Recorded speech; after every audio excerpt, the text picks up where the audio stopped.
Hey there, welcome to House Talk. On this episode, we're going to be talking with Charles Buell of Charles Buell Home Inspections, and we're going to go over a concept that Charlie and I have been talking about, anticipatory report writing. And this is a concept that may get us out of our comfort zone of being in the standards of practice. It might push us outside of that, but it could also be the kind of report writing that can really help keep you out of trouble down the road, and it can help prepare your clients for various opinions that could be coming at them after the home inspection, which can be really important to our reputations and to our sanity. So Charlie Buell, welcome to the program. Yeah, thanks for having me, Dylan.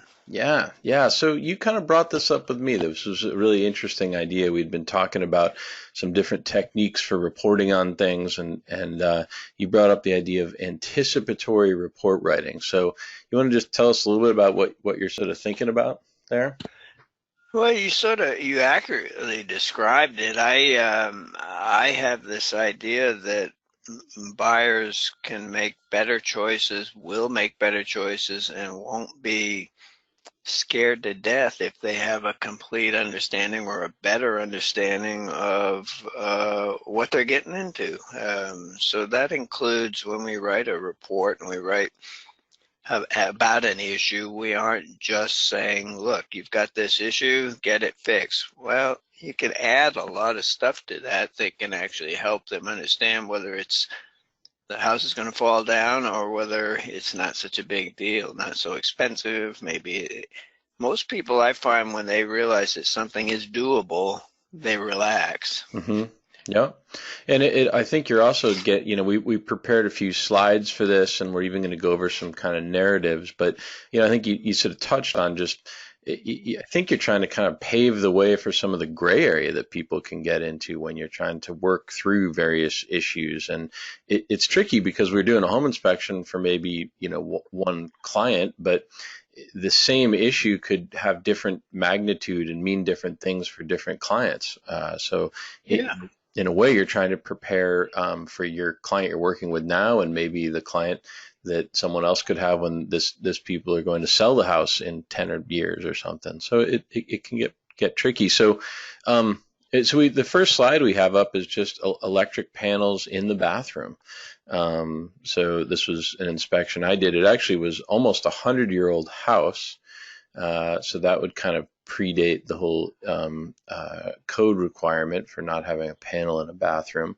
But you can see from the finishes in the bathroom that it had been kind of updated fairly recently, probably since 1993. So I kind of, let's see, we'll get some language in here.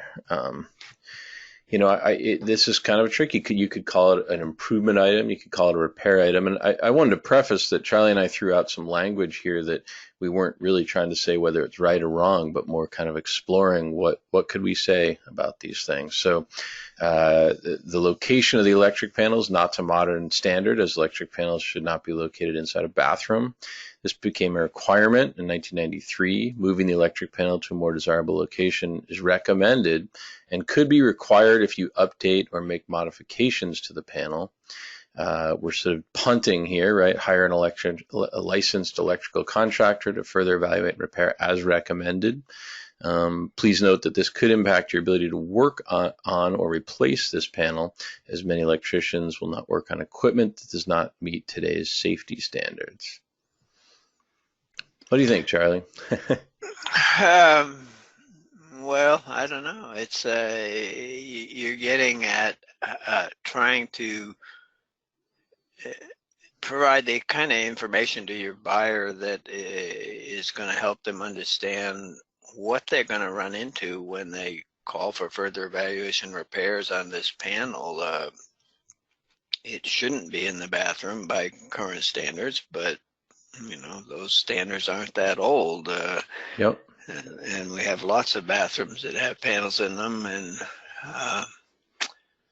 it's just. One thing I was going to add to your introduction to this particular issue is that we all, as home inspectors, run into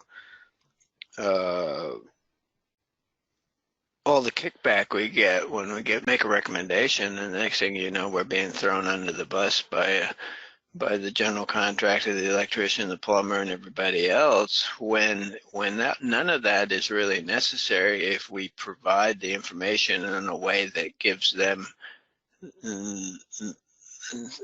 an out. It gives them the authority to make decisions that you didn't foresee. And it's the anticipatory part of narratives for me is the degree to which you can anticipate what the kickback is going to be is the degree to which everybody's going to work together and work with you, and you're not going to get thrown under the bus so often. Yeah, and that's an interesting concept. I mean, we're often told in our training, I was always trained on the FIR method, right? A finding, an implication, and a recommendation.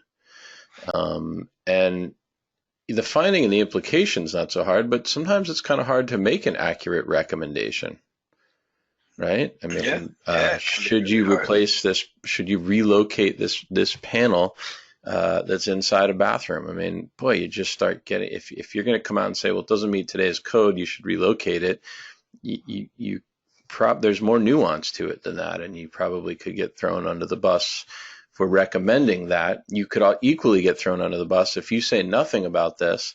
An electrician comes behind you and says, boy, you can't have panels located in the bathroom. You have to relocate these. Now you're kind of in the hot seat, That's right. That's right. And you can, in your narratives, you can even state that some authorities say this and some authorities say that and other authorities say something totally different. And if you provide that level of nuance to your narratives, the client's going to be prepared for it. Yeah. It's not going to be a surprise that's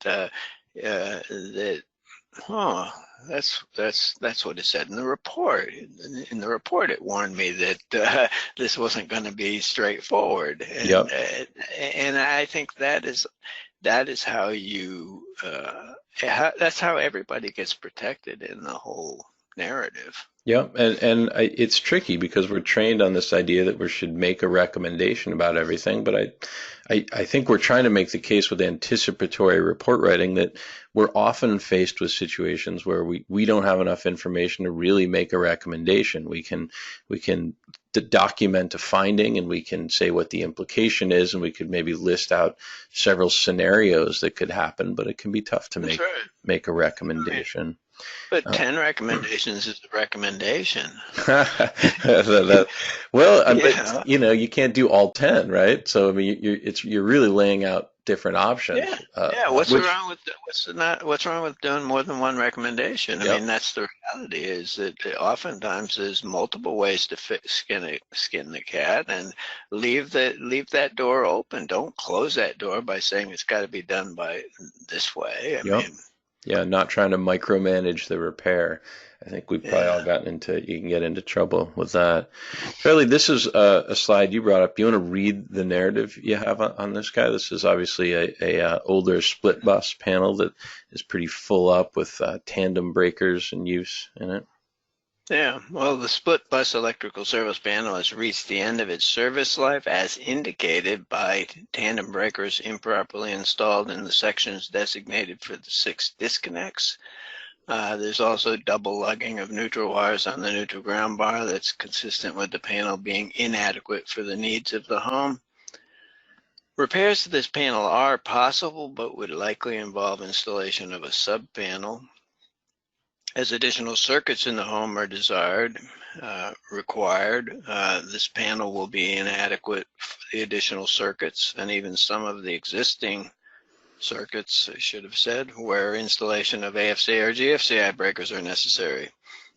Of course, upgrading the service in the context of any remodeling is advised, as this would correct all the issues in the panel as well as provide all the spaces necessary to meet the needs of the remodeling. I recommend discussing options with a licensed electrical contractor as to costs and any possible other options. If the panel is to not be upgraded in the near future, the panel should be fully evaluated by the licensed electrical contractor and repaired as deemed necessary. That's awesome, Charlie. And that probably just comes with everybody's software, that comment, right? Just built right in. Yeah, I pulled that right out of Scribeware. Yeah, I mean, that gets to the point of like, whatever jurisdiction you work in, whatever kind of tone of voice you use on your home inspections, you have to kind of end up customizing these things that you're going to say. And, I find most home inspections, I end up with at least 5 or 6 comments that I really just have to write from scratch because there's just too many unique things going on. So, yeah. And another thing I could have added in here that I didn't, probably should have, is that this panel is older. It's probably 60 years old. So yep. It's aging for that, even though it's a quality manufacturer and breaker type. All panels have a service life, and you could not. It could be obeying all the rules, 6-throw rule, and all the no tandems or anything, and still probably advisable to upgrade. Yep, I totally agree. And I mean, that's something that I would be probably advising people is just, look, in for a penny, in for a pound. Once you're going to fix this thing, you might as well just pay a little more and get a whole new panel and have everything be way better for resale. Even another thing we could add in is what's the amperage size of this? I mean, if it's a more modern house, maybe they put additions on or something. I mean, we might be wanting a 200 amp service, Yeah, and just having a single point of disconnect as opposed to 6 disconnects in the service panel. That's all. Most homeowners want that. I get calls routinely from people that I don't have a main disconnect in my panel, and they send me a picture, and it's a split bus, just like this one. Yep, that's right. Yeah, it's interesting. I guess from a reporting standpoint, you could use some like boilerplate narratives about what a split bus panel is. You don't have to. And that would be all in addition to this narrative I have up here is all the links I would have about all this other stuff. So while I've got this really long narrative here that no home inspector ever wants to write, it's actually a small part of what I'm going to say about this panel that goes out in my report. Yep, and you could have an additional link of sort of sizing and electrical service that if you're going to upgrade the panel, you might want to at least look into whether you would want to go with a 200 amp service. Just another thing that could come up when they call an electrician to look at the panel, right? You want to get your client to a point where they can actually speak intelligently with the electrician. If you just point out this panel's past its expected life, recommend replacement. If that's all you say about this, how does the client have any idea how to talk to the electrician, or whether the electrician is selling them a bill of goods, or any number of scenarios that could go south for the client and wish that they'd picked a different inspector.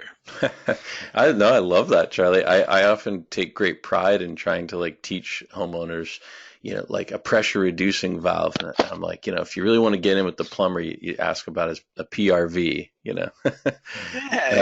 That all of a sudden the plumber thinks like, well, geez, now I'm talking to somebody that knows what they're talking about, right? That's right. And if you provide this kind of information to a client, they can talk intelligent with the electrician, and the electrician starts to have a different kind of conversation with the client as well. Yep. Yeah, agreed. Like it. Good stuff. So this is one that we probably all run into, right? Vermiculite insulation in the attic. I did a home inspection that had places just loaded with vermiculite in the attic and the walls, and it was a 40s build. And the client was an attorney, and so of course we ended up going back and forth just researching this together, which was actually kind of great because I had the benefit of having an attorney help me research vermiculite and what should we be saying about vermiculite. And because of all the lawsuits and stuff, it was really fascinating. If you really spend hours reading what you find online about vermiculite, we found some articles that suggested that it's very difficult to accurately test for asbestos, that you need a Mhm. gallon of the material to get an accurate test. I read some articles that claimed that the strain of vermiculite was particularly bad for you, that, that there were like hooks in it that would get into your lungs and be worse for you than other strains of vermiculite. And because all the zonalite lawsuit, part of the back of my mind, I'm thinking, well, geez, these attorneys have all gotten their hands on this and made this as complicated as they possibly could. It was really difficult to distinguish any kind of true fact from fiction with this attorney when researching it. And so, anyway, we ended up basically coming to the conclusion that he's probably best off having it professionally removed, just because, and it'll protect him for resale and everything else. Mhm. So I don't know. This was a narrative I wrote about it, or it's just sort of a general one I've written, but that vermiculite insulation was noted in the attic. The insulation's a mineral that's mined from the earth. So just trying to explain, like, basically what is this stuff. Most of this insulation in western Washington comes from a mine in Libby, Montana that was contaminated with asbestos. A recent class action lawsuit alleged that this insulation is unsafe and could expose homeowners to asbestos fibers. According to the EPA, there's no safe level of exposure to asbestos. Recommend hiring a specialist to test this material for asbestos and remediate it as recommended. Asbestos identification and testing is beyond the scope of this inspection. And then I gave some, ballpark ranges of what testing and remediation might cost, as well as a link to the EPA guide about asbestos and protecting your family. Geez, I think I could have gone on. I could have way more links of all this research that I did.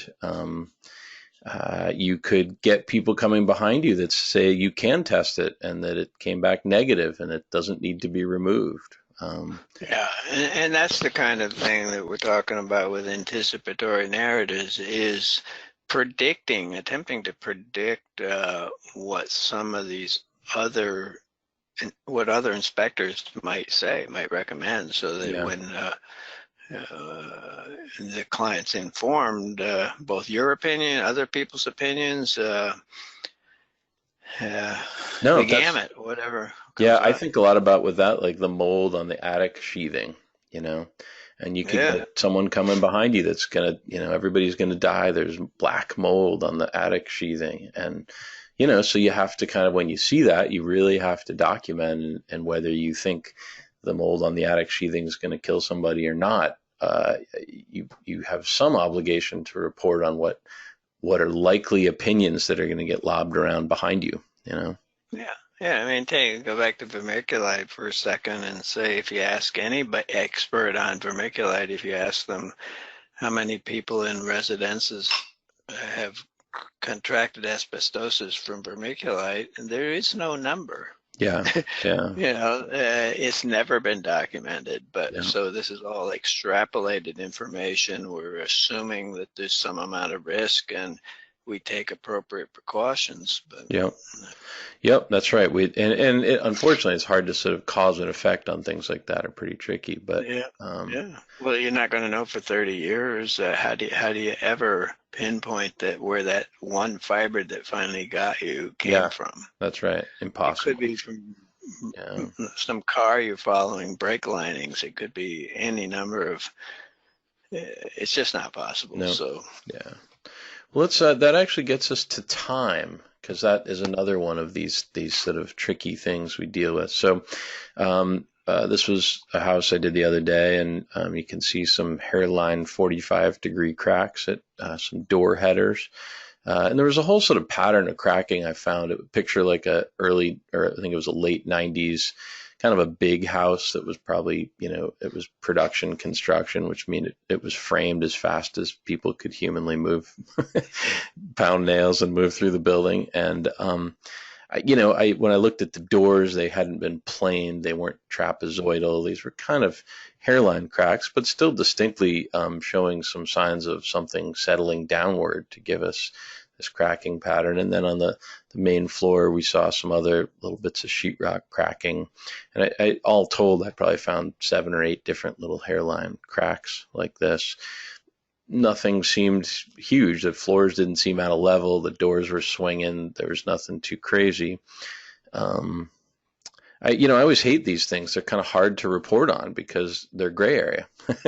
That's not like Well, and it's a huge difference if it's 10 years old or 100 years old. totally. 100 years old is part of the character of the house, and a 10-year-old house, maybe not. That's right. That's right. I mean, I any 100-year-old house, I would use a laser level just out of just every time. And, I would tell people, and if I find things that are out an inch, then I'm just, hallelujah. That's like as good as you could possibly hope for. Whereas, an inch on a modern building doesn't feel so good, does it? So time, it's this huge subjective thing. So I'm not in any way saying this is right, but this was what I wrestled with. So here's some language. A sequence of small cracks were noted in the wall and ceiling finishes in the house, which indicate at least some minor structural movement. Some of the framing here is not visible to inspection. Or much of the framing here, basically none of it was visible to inspection. It's impossible to distinguish routine shrinkage and settlement from some type of framing problem when finishes are covered and are covering the framing and structure. Options here include monitor for signs of ongoing movement and live with the small cracks, repair the finishes and monitor for ongoing movement and note that some movement could be seasonal expansion and contraction. Have the structure further investigated by a general contractor or structural engineer. The cracks to date are minor, but they're there and they indicate some movement. In my experience, contractors can have varying opinions regarding the necessary scope and urgency for structural repairs. Time is typically the most accurate way to gauge if a structural repair is needed or not, but time can be difficult when engaged in a real estate transaction. Have this further investigated, repaired as desired. So I'm kind of just punting. It's sort of up to you what you want to do. Yeah. And you could change that one line, have the structure further investigated by a qualified general contractor other than the one that built it. Yeah, well, I think they're long gone now, but I have used that. You taught me that one. I have used that, especially I can think of one plumbing where it just everything was a disaster. It's like, yeah, you don't want if Uncle Harry did it to begin with, you really want him. I've had Uncle Harry call me and ask me how to do something. We call for repairs by a qualified party. If they're asking me how to do it, they're not qualified. That's right. Yeah. And there's certainly times you see certain type of workmanship and you want anybody other than the person that did that to come back and fix things. Right. Yeah, so I don't know. I mean, again, not trying to say this is like the right way to do it at all, and probably a lot of people don't like this technique, but it's certainly an interesting way of just throwing out some various options. You're sort of letting other people decide how important it is, but a sort of cliche that I often explain to people on home inspections is how one would maintain their house if they own their house is significantly different than what one might need to do in the middle of a real estate transaction. That's right. That's right. Most people do not take care of their house the way they think somebody else should have before they bought it. Yeah, that's right. So, you're trying to sort of prepare for the fact that like, hey, I in my opinion, my guess was that there really wasn't a repair needed here, that it was probably some sloppy framing and things shrank and settled a little bit. I even think about, I read an article once about some engineers studied the moisture content of wood in Western Washington when things were being framed. And I think he came up that it was, it was like 40% moisture content in the wood, some number that I didn't even believe. I mean, the wood would just be like totally soaking wet. But then he calculated it out, and like, big, natural timbers could shrink like 3/4 of an inch, given once it dries out to, 8 to 11%. So point, go ahead. Well, I was going to say, add to that, vaulted ceilings, and you get what's called cumulative error.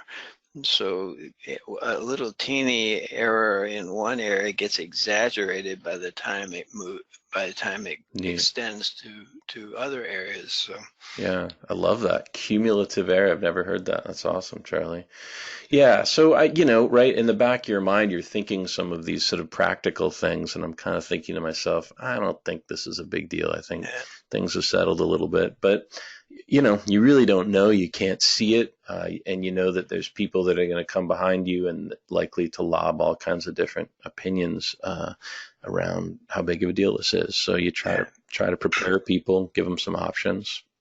Here's a good example of cumulative error. You know how when you pull a tape measure to mark off where joists go or studs in a wall, you're building a wall, and you pull from one end and you mark every 16 inches. Well, if you instead move the tape from joist to joist, you start to accumulate errors by the time you get to the end. Interesting. You can't get that tape right exactly every time. Yeah, that's interesting. Yeah, I've always pulled from one location. Yeah, that's interesting. And I always think too about the little holder at the end of your tape measure. Those things always get bent, twisted around, and like all of a sudden you're off. We were always hammering them and checking them against another one. Nice. Yeah, that's good. Cool, Charlie. Well, fun talking to you about the idea of anticipatory report writing. I know, hopefully it's helpful. It's kind of, I think, a neat concept that Charlie brought up that I really like. And I think the idea is just, trying to think outside the box, not just check a box for your report, but trying to help think of all the different opinions and potential problems and things that could be coming at our clients down the road. And I think these are the kind of things that really help keep you out of trouble more than anything else, and help earn you that reputation where people keep calling you and trust your judgment on things. So well, and it reinforces the notion that the report is for the client, not for us. That's right. Yeah, that's right. Love it. And in that context, obviously you protect yourself, but ultimately you're making that report for your client. So focusing it on only the thing that's for you is a little disingenuous, I think. Mm-hmm.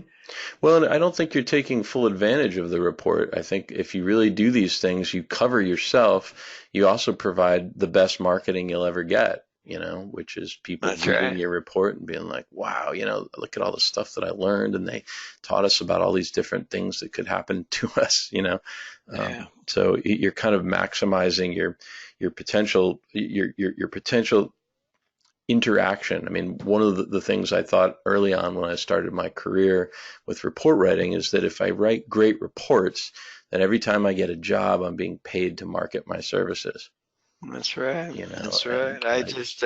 That's such an awesome way to look at it. My client for Thursday, they saw my sample report and they just said, yeah, that's why we're hiring you. Mm-hmm. Yeah. They're long, they're narratives, they're anticipatory, they're all of that. And, rich too, right? You try to have links for more information when possible. And in a perfect world, I try to think of reports as also being well suited to, the busy executive who's got 10 minutes. Ideally it's well organized enough that there's a nice summary, and someone that's got 10 minutes to look at something can get the information they need. But I'd also like it to be as infinitely rich as possible. Someone could spend hours reading it if they wanted to, Or something to go to sleep to. That's right. Yeah. All right, Charlie. Well, fun playing along, man. I appreciate you having you on. A fun conversation about anticipatory report writing. Look forward to getting some feedback. Yeah, love it. Yeah, if you're listening, please chime in, send us some feedback. Maybe you have some other examples of ways, narratives you've used or anticipatory reporting that have kind of helped your clients. Charlie and I would love to hear back from you. So let us know. Thanks for your time, and we'll catch you next time. As always, a big thanks to our sponsors, Scribeware Software, the best home inspection report software in the industry, a better report for discerning home inspectors. And a big thanks to Dylan Chalk and the Confident House Hunter, a fabulous tool for helping realtors and home buyers get out in front of the home inspection. Thanks for your support.